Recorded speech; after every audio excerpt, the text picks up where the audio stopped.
নদীতে আজ ভাত ফোটার মতো মাছ পড়ছে, এত চুনো মাছ।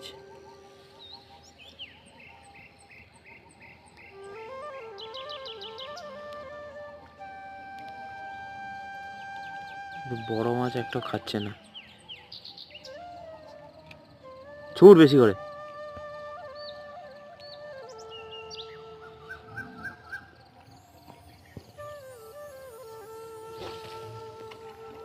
হ্যাঁ, ওটা বেশি করে হলো।